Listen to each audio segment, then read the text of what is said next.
Lane Hutson will be the next defenseman to hit 100 points. I'm going to deny that. Don't like Lane Hutson to hit 100. I like Lane Hutson to hit 100 points. One day. I think Cale Makar would do it first.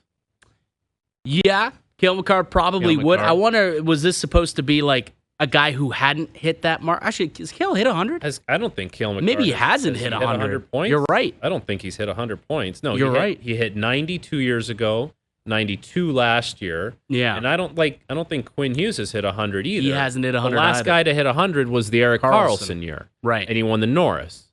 So I would probably say, in regards to the pecking order of who gets to 100, Makar plays on Colorado. They score a lot. Montreal's probably going to score a lot. They're going to score a lot. Yeah. Demidov, they've got some good players. This kid had 60 assists last year. Yeah. I would say I'm going to deny it based on the Makar factor more than anything. Yeah, I guess I'll deny it too, because it's essentially Lane Hutson or the field.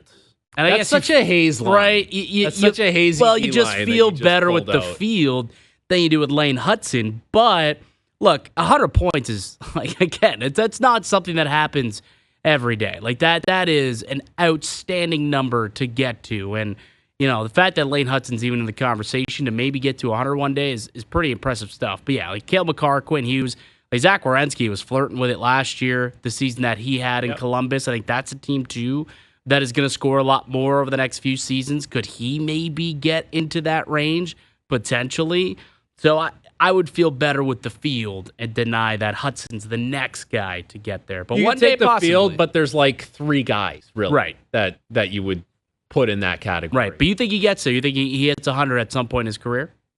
100's a lot, but I wouldn't put it past him. The guy just had a 66-point rookie season as a He's 5'9" on a good day. Yeah. Like, dude, the NHL's a hard Not good league, enough man. to make Team USA, though. Now he's snubbed for camp. Yeah. You know how hard it is to play in the NHL, and this guy waltzes in sub-6 by quite a big margin and throws up 66 points, 60 assists. Yeah. Like you that- got I to think- watch him. I think he's just scratching the surface. 100 points is a lot, for sure. But if anyone's going to do it, it's probably this guy. Yeah. Cale Makar, Quinn Hughes. Like those are the guys that are going to do it. All right. Moving on. Micah Parsons will be on a new team before the start of the regular season. Dude, this is a deny. We just went through this. This is how the whole thing plays out with Jerry. It gets a lot of notoriety, gets all the clicks, all the headlines. Jerry gets to be front and center everywhere. And eventually the number, even if there's no communication made with the agent, it's one phone call. It's market value plus 5%. And it's a massive number, and here you go. And it's like, there you go. Like it gets done that quickly, I think. I'm going to confirm it. I'm going to confirm it because I don't think Jerry wants to lose this one. That's how I just don't know if he wants to lose this deal. And I think Micah Parsons has gotten to a point where he feels disrespected. And in his beliefs is, well, I now need to be the highest paid pass rusher in the NFL. So if you're not willing to do that, don't even call me. He of course he's going to be. He's the next man up. Yeah, he is the next man up. He's the next guy up, but the way that Jerry Jones has been talking doesn't feel like he believes that's the case. So why he didn't want to sign him in the 30s last year. Now he's going to sign him to $45 million? Why draw your line in the sand at Micah Parsons? Like, why That's is a good that question. the one where you decide I'm now going to be firm on market value? He certainly should have. I mean, of the 5 contract standoffs, 4 that I could think of in recent history, right? Zeke Elliott, Dak Prescott, CeeDee Lamb, and now Micah Parsons. This is probably the one that you wanted to bend the knee a little more than the others. Like Zeke, that made no sense, giving him the contract at his age, at that position. Made no sense when he decided to give him all that money and do everything that he wanted for Zeke. For Dak, there's always question marks on Dak. To have him set the market as one of the highest paid quarterbacks of all time at that point made no sense. That was no fear. success. That was fear because if you look around the league, teams that don't have a good quarterback, they're junk. They're trash. Terrible. So if you don't have Dak, okay, what are you? You're way worse. You are. Which is a scary proposition. But they overpaid him. Yes, they did. But they had to. But now they're in a cap situation because then they do the exact same thing to CeeDee Lamb. And now they're in a situation with Micah Parsons where it's like, all right, what are we going to do here? Pay him a boatload of money again, just like we've done to everyone, and lose this contract negotiation again? I don't know. I feel like maybe Jerry's sick of losing. I think he might want to finally win one, and either Micah's going to have to tuck his tail between his legs, walk in and say, fine, I'll sign a 1-year deal. We'll get this thing over with, and we'll sign or I'll play, and we'll play out the year and see what happens. Buddy. Future Indianapolis Colt. You hope. I do hope. I certainly do hope. I'll take Micah Parsons on that team. The Cleveland Browns named Joe Flacco the starter yesterday. Super Bowl 47 MVP. Confirm or deny, the Browns will start 3 or more quarterbacks this season. I'm going to confirm 3. 3's a lot, though, but I'll confirm it. So if there's Flacco. Yeah. Is there Pickett?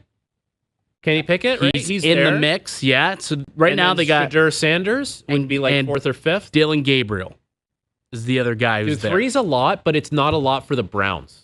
That's the crazy thing. Like if you asked me this with even the Dolphins, right? Like Tua's susceptible to injuries. Yeah. I would take the under on 3. So what if we changed it to confirm or deny they will start 3 or more quarterbacks this season without having to do so via injury? Like they just move down the list. Injury. No, it's injury for sure. Because like Flacco's so old. And then eventually maybe you start a second guy if it's Pickett. You get bad performance. You get into the last I have my over-under for Pickett starts at 0.5, and I'm taking the under. Sure. But Pickett, okay, so I'm just doing the roadmap. Oh, I know. Like Flacco gets hurt. Pickett plays. You don't like it. Like, let's throw a young guy a start. And so that's how you get to 3 if you're the Browns.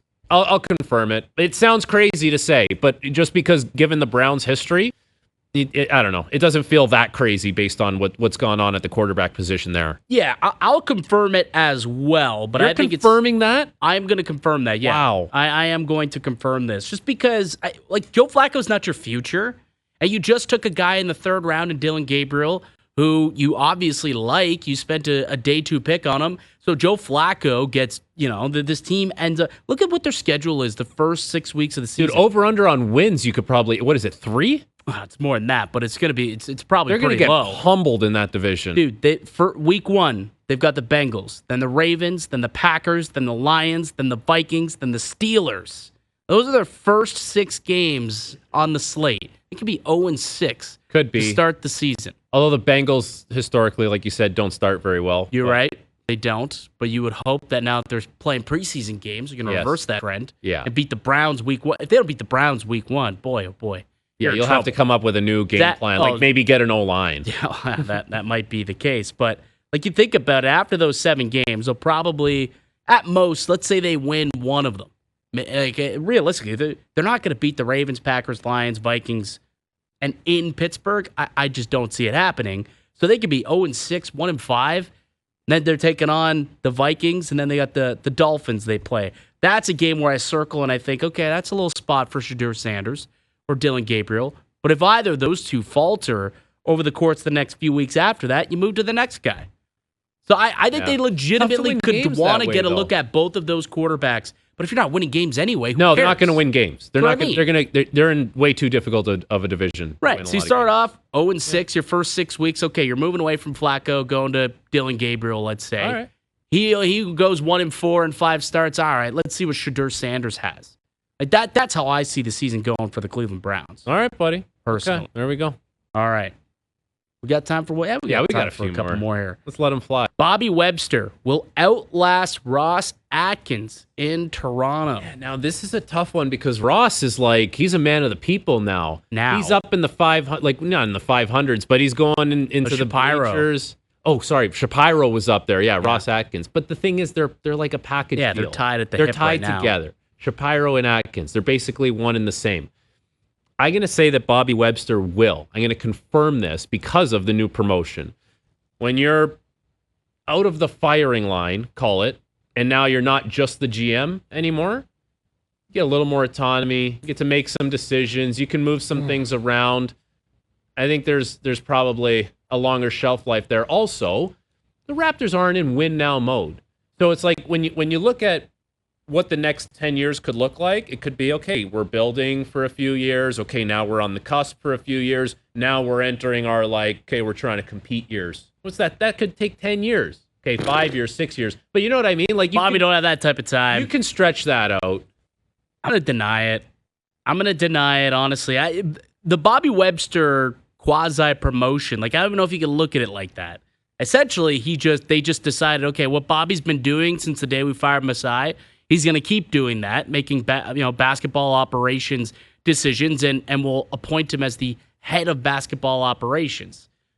But I don't think that necessarily puts him in a long-term future. You don't think so? No, if they viewed him as a long-term future, why would they made him president of basketball operations and general manager if they're going to give him a stretch?